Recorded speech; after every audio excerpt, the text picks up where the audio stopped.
What's going on, brother? Hey, what's going on, Eryk? Man, not much, not much. It's good, man. Hey everyone, I'm with your boy Eryk Anders. So, thanks for coming on the podcast, man. Thanks for taking your time to come on. I know we're a little late, but we're here. So, Yeah, dude, that's my fault, man. I apologize, but thank you for having me, anyways. oh, that's okay, man. By the way, before we get started, I love the sick fade, man. All right, it looks like you got a bit of a what you got going on there, I got a little mohawk action going on back here, man. man. I think you need to keep it. More action. Yeah, appreciate it. And not a Yeah, problem. Not a problem, man. And I gotta ask, like, how did you get the yeah boy nickname in the first place? people around here just kind of got tired of the way I was talking, to be honest. Mhm. I, say like, hey, come help your boy out. Let your boy hold $5 or whatever, whatever. And they start calling me a boy. Okay, fair enough, fair enough. And you kind of being a former college linebacker, have you been keeping tabs on the football games lately, or? Yeah, man, Bama's playing awesome. They hung like 53 on Texas A&M and beat Missouri pretty convincing. So Mhm. excited to see. I think they got Georgia this week, so that's always a good game, especially with Kirby being over there and Mhm. uh, Coach Cochran and all that. So yeah, it just adds puts a little more spice on the game. Yeah, definitely, definitely. We'll see how it's gonna have to turn out. I actually had like a fan question that I had written down. Someone had to email me. So actually, I think you were on his podcast, believe it or not. But Easy from Speakeasy podcast, he's like he wants to know if you will come put hands on the Detroit Lions head coach for him. Everything got a price, so if the price is right, I'm sure we can talk about it. Yeah, I don't know. I mean, they got to do something. Their team is just freaking terrible. Man, that franchise has always struggled. They'll have like a year or two where good things happen, but I don't know, man. Kind of like the Browns, it just seemed a little cursed. Yeah, it's unfortunate, but hopefully they'll turn something around. Maybe they need to call you back into the football. I don't know.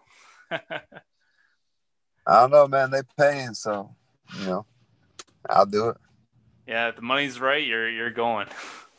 That's right. But yeah, seriously though, kind of moving forward here. So are you still currently training in Birmingham? I am. Yeah, yeah. Right here in Spartan Fitness. I'm actually here to pick up my kids from class here in a little bit. Oh, okay, okay. I'll try to keep it at a decent time here. Um, so just starting at the beginning, I mean, you've had like 22 amateur fights. Do you think that kind of helped you be successful in your current pro career? Yeah. Uh, because I just really wanted to get experience. I had no experience in this at all, and you know, uh, just wanted to make sure I saw everything or as much as I could before, because I can. I think you're amateur when you're an amateur. That's your time to learn. Mm-hmm. Because once you turn pro, those losses stick with you. So, um, and then I was gonna fight at 205, and then we decided to go to 85. So I had to practice like cutting weight and fighting after cutting weight and all that other good stuff. So that also made it a little bit longer.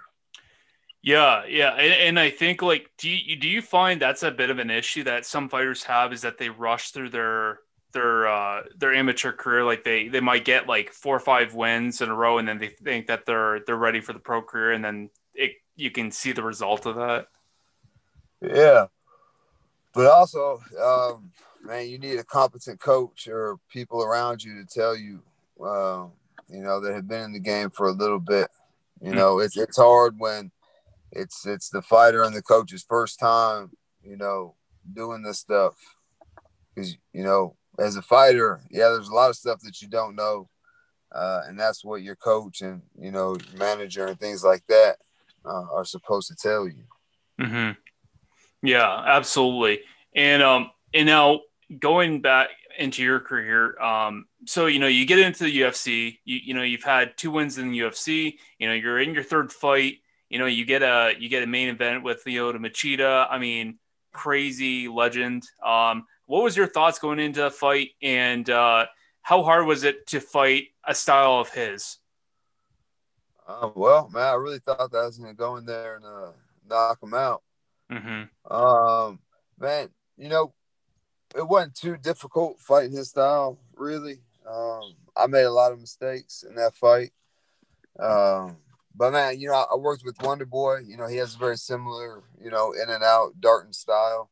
So, and it's not like I hadn't seen it before. Right. Um, it was just awkward and a little bit different.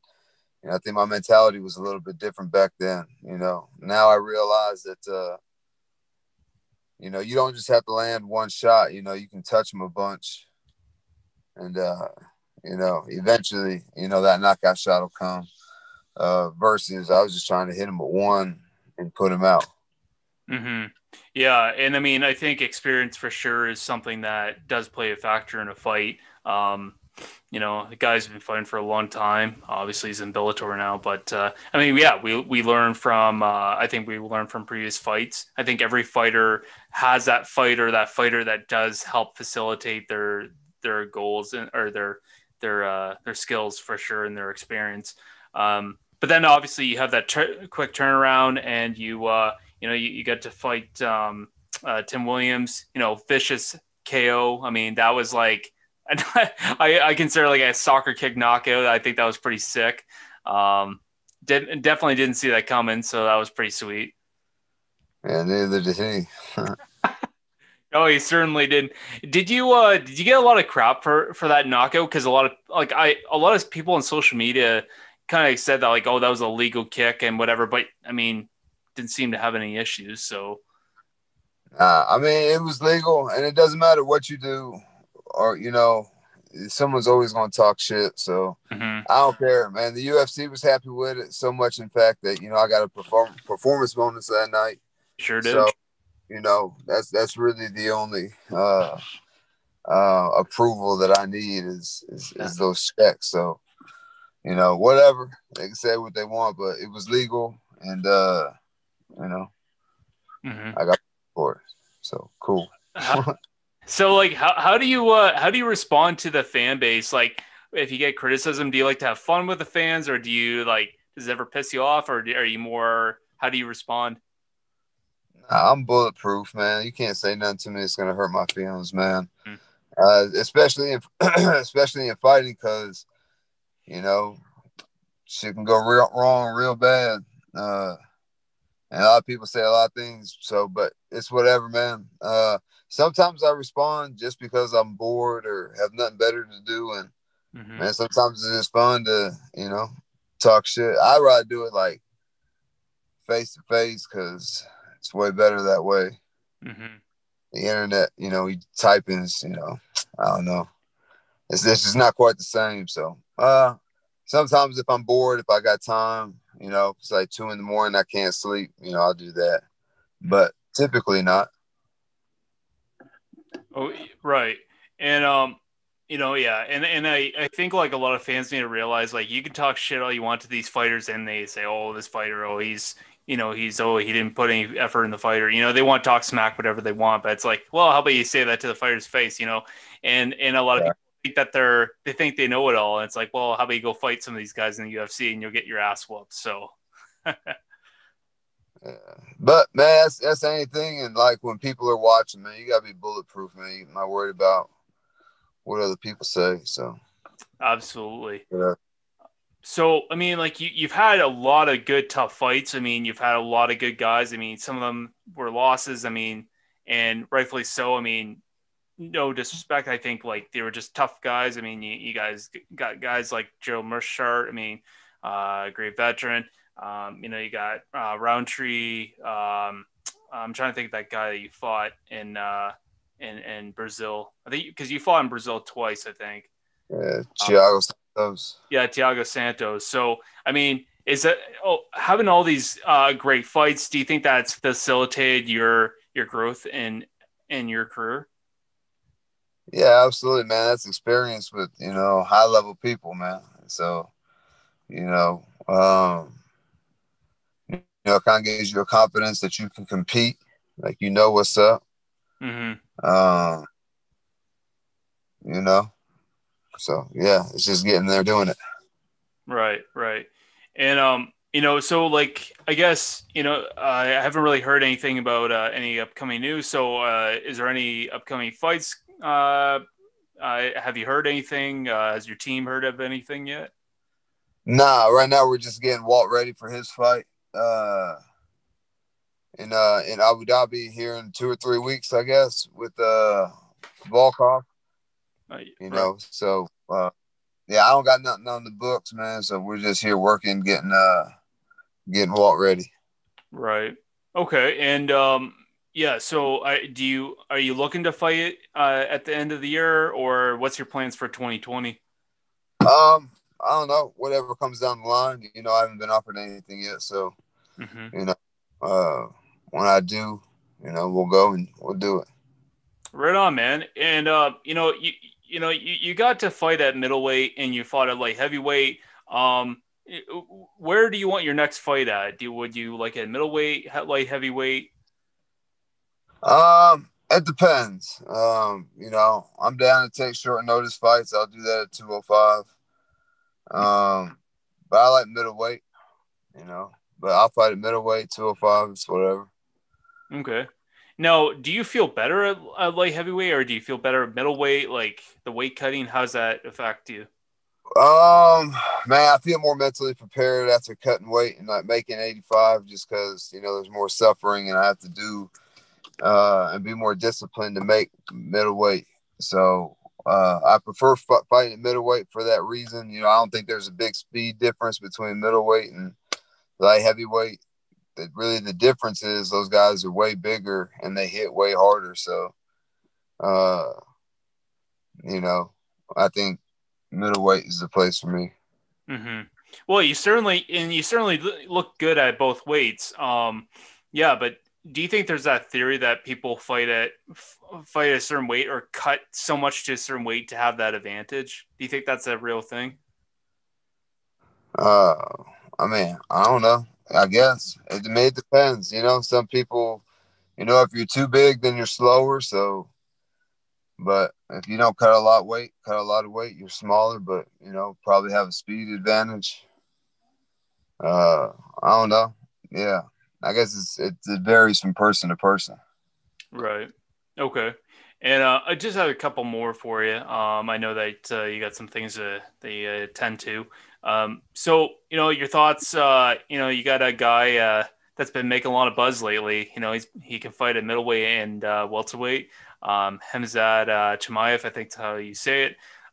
So what's your thoughts on that guy? Do you think he's the real deal? Do you think that he needs to fight some ranked guys to see where the fuck he stands? Like, what's your thoughts on him?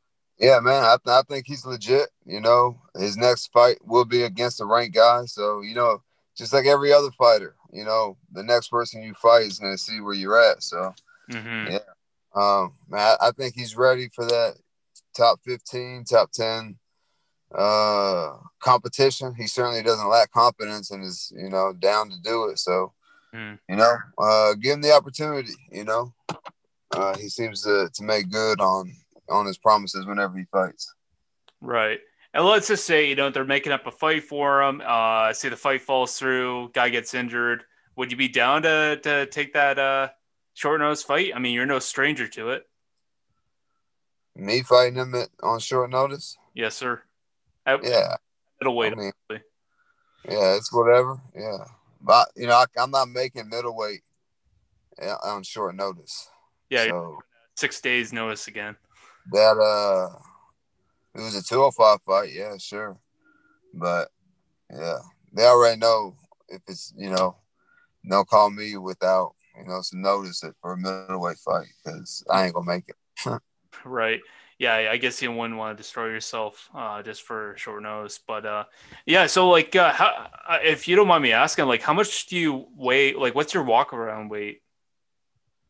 Uh, man, probably about 225. Oh shit! So like, I mean, kind of one. I'm chubby. I'm chubby though. I'm chubby. I fucking, I be eating burgers and pizza and shit and candy, milkshakes and things like that. So yeah, I got power belly and shit. So like, how long does it take you to really shape up? Mm, I like the full 8 weeks. Mm-hmm. Yeah, I Okay. don't I don't have to rush it. I can do it gradually over time. Okay. Fair enough. Fair enough. And yeah. So, and your thoughts on Israel Adesanya? I mean, a guy at middleweight here. Like, what do you think? Like, I mean, this guy looks like he's legit. I mean, he starched Costa. I mean, he's starting to have some title defenses. So, I mean, like, you look at this guy. I mean, what do you think it takes to beat him? I mean that puzzle, that riddle has yet to be solved. So, man, he's super skilled and he gets better and better every fight. And he's almost untouchable. These last 3 or 4 fights, he hasn't even gotten hit Mm-hmm. too often. So, I don't think anybody knows yet. Absolutely. And yes, I guess just one more question for you, and then I'll let you. Why you hang out with those boys? That's why you want to hang out with. All right, let's go. What's up? Sorry. And your predictions for Khabib and Gaethje. Um, let's see. I am going to go with. I think Gaethje can get it done, man. Who's the underdog? Gaethje got to be the underdog, right? Yes, sir. If so, you got bet money. That's where I'm gonna put my money. Oh, you got to go. Underdog, but I think he can win. So, but I'm gonna go with Gaethje. Gonna go with Gaethje, man. All right, man. Well, listen, I know that you're probably gonna be kind of busy for the next while, so I'll let you go. But I do appreciate you coming on the podcast and answering some questions for me and taking your time or your day to come on here. And good luck with your upcoming fights whenever they are. And we'll see you soon, man. Hey, appreciate it, brother. Thank you again for having me. And again, my bad for being late. Oh, no problems, man. You take care. All right, appreciate it.